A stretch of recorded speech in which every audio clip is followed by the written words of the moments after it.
Hi, and welcome to the Nightmare Vault. Today we have two stories about mysterious neighbors, both based on real-life experiences. Please consider liking, subscribing, and comment below if you've ever had an eerie experience with a creepy neighbor. Okay, let's get on with the stories.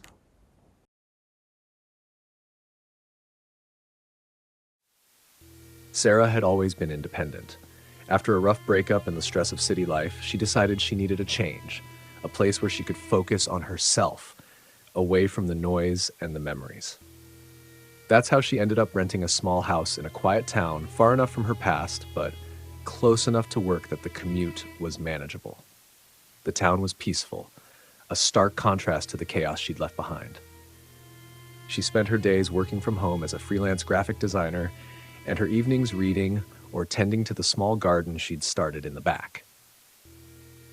The house itself was old but charming, with creaky wooden floors and a sprawling backyard that bordered a thick line of trees. It wasn't perfect, but it was hers, and for the first time in months, Sarah felt like she could breathe. For the first few weeks, everything was fine.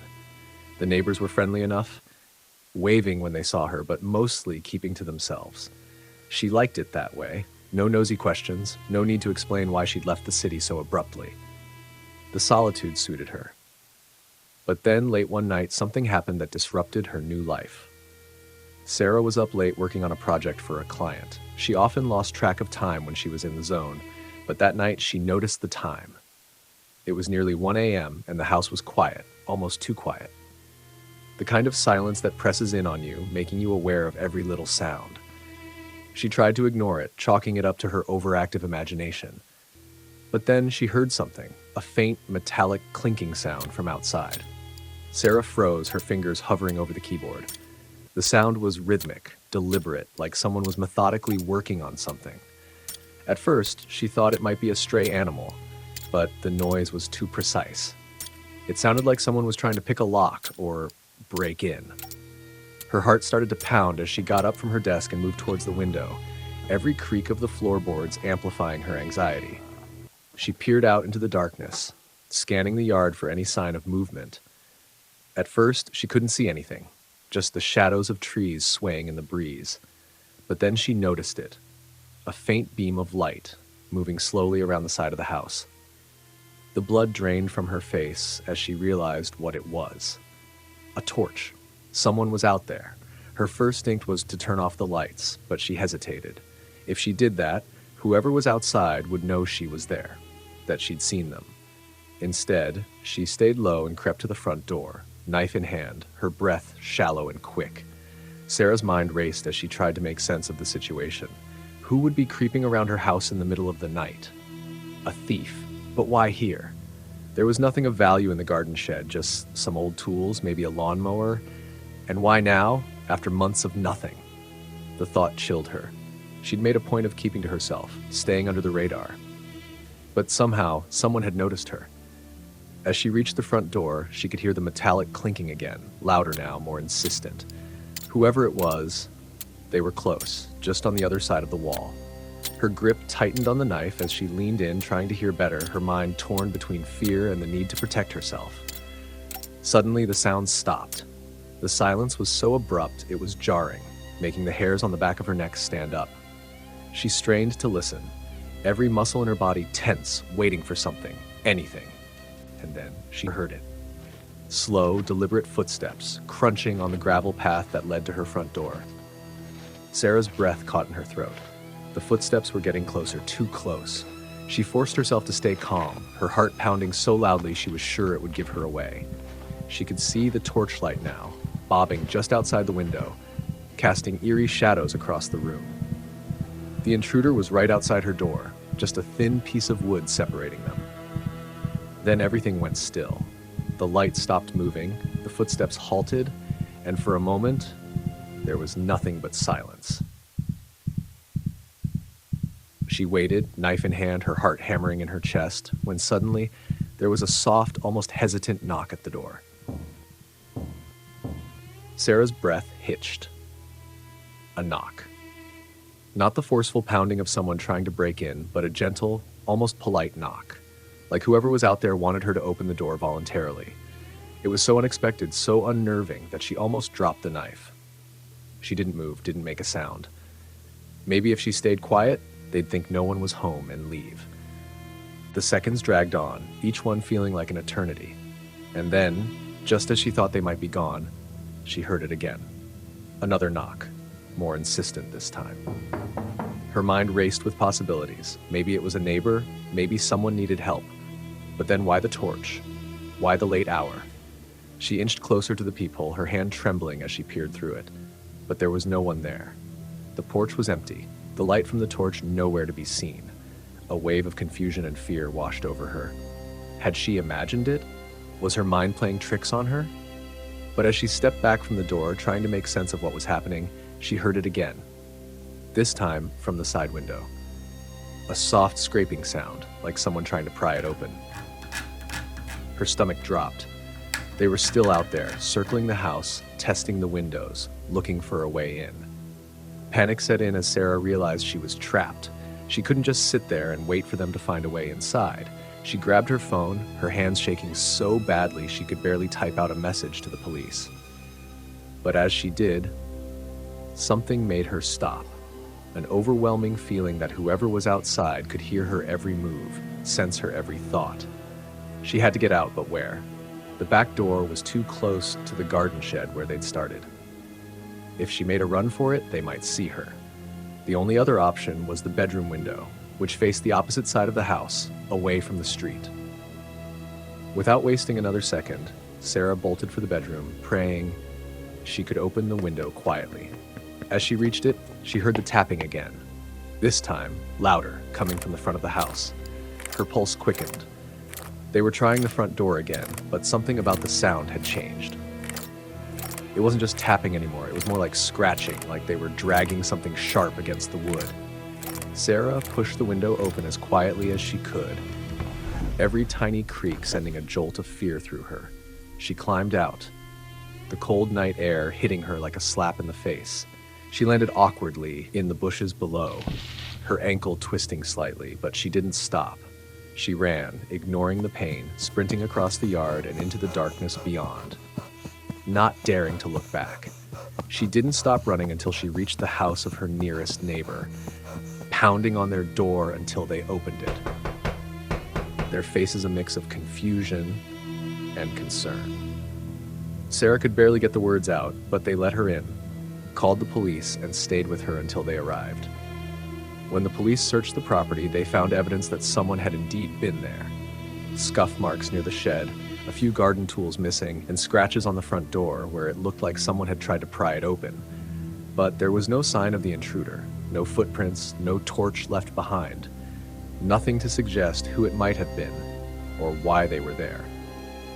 The police assured her it was probably just a drifter, someone looking for a place to crash or steal from.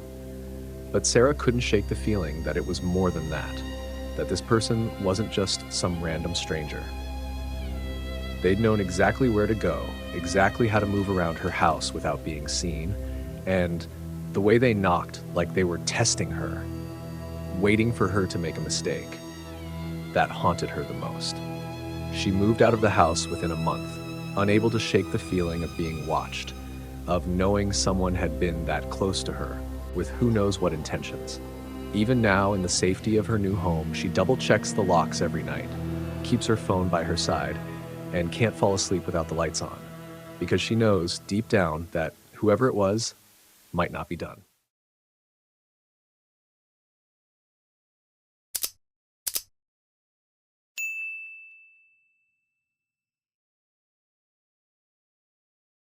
I'd always prided myself on being independent, on picking myself up when life knocked me down. After a difficult breakup in 2017, I decided it was time for a fresh start. A new city, a new job, and a place where I could just be alone with my thoughts. In early March 2018, I moved into a small apartment in an older building on the outskirts of town. It wasn't anything fancy, but it was perfect for what I needed: affordable, quiet, and close to work. The building had character: creaky wooden floors, tall windows that let in plenty of light during the day, and a slightly worn, lived-in feel that I found comforting. My apartment was on the second floor, and from my window I could see the street below, lined with bare trees and old brick houses. The neighborhood was peaceful, the kind of place where nothing ever really happened, or so I thought. My days were simple. I'd get up, go to work, come home, and spend my evenings reading or watching TV. I was enjoying the solitude, feeling like I was finally getting my life back on track after months of chaos. The other tenants in the building mostly kept to themselves, which suited me just fine. I wasn't looking for new friends, I just wanted some peace. Then there was Tom, the man who lived across the hall from me. The first time I noticed him was on a Monday evening in late March 2018. It was around 7 p.m. and I was coming home from work. The hallway was dimly lit, and as I approached my door, I saw him standing by his own door, just staring at it. Tom was an older man, probably in his late 50s, with thinning gray hair and a gaunt face that seemed to have lost all traces of color. His clothes were worn, almost shabby, and there was something about the way he stood there, completely still, eyes fixed on the wood grain of his door, that made me uneasy. I tried not to think too much of it. People can be strange, and I figured he was probably just lost in thought. I nodded at him as I walked past, hoping to break the awkwardness, but he didn't react at all. He just continued to stare at his door, as if I wasn't even there. I hurried inside, locked the door behind me, and tried to shake off the odd encounter. Over the next few weeks, I started noticing Tom more and more. It wasn't just in passing. It was as if he was always there, always standing in the hallway whenever I left my apartment or came home. He never said a word, never acknowledged my presence, but his eyes would follow me, that same cold, blank stare. At first, I told myself I was being paranoid, that he was just a quiet, eccentric neighbor. But the more it happened, the more unnerved I became. It felt like he was watching me, always knowing exactly when I'd be in the hallway. I started timing my exits and returns to avoid him, but no matter what I did, he seemed to be there, lurking just out of sight. One night in early April 2018, I was coming home late. It was around 9 p.m., and the building was unusually quiet. The hallway lights were flickering, casting strange shadows on the walls. As I approached my door, I heard a faint sound like a soft rustling coming from behind me. I turned around and there he was, Tom, standing at the far end of the hallway, half hidden in the shadows. He wasn't staring at his door this time. He was staring directly at me. My heart started pounding, and I fumbled with my keys, trying to get the door open as quickly as possible. His eyes didn't move, didn't blink, just followed me with that unsettling intensity. I finally got the door open, slipped inside, and locked it behind me, leaning against it as I tried to calm my racing heart. I told myself I was overreacting, that there had to be some logical explanation. But deep down, I knew something was wrong. The way he watched me, the way he seemed to appear out of nowhere, always at the worst possible moment, it was more than just a coincidence. A few nights later, I was woken up by a noise that made my blood run cold. It was a soft, rhythmic tapping sound, like something hard being dragged across my door. I sat up in bed, my heart pounding, and listened. The tapping continued, slow and deliberate, and then I heard it, the unmistakable sound of my doorknob rattling. I got out of bed, my hands shaking, and tiptoed to the door. The rattling stopped, but then I heard something else, a low, steady breathing coming from the other side.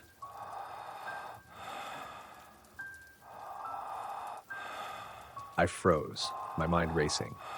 Who was out there? What did they want?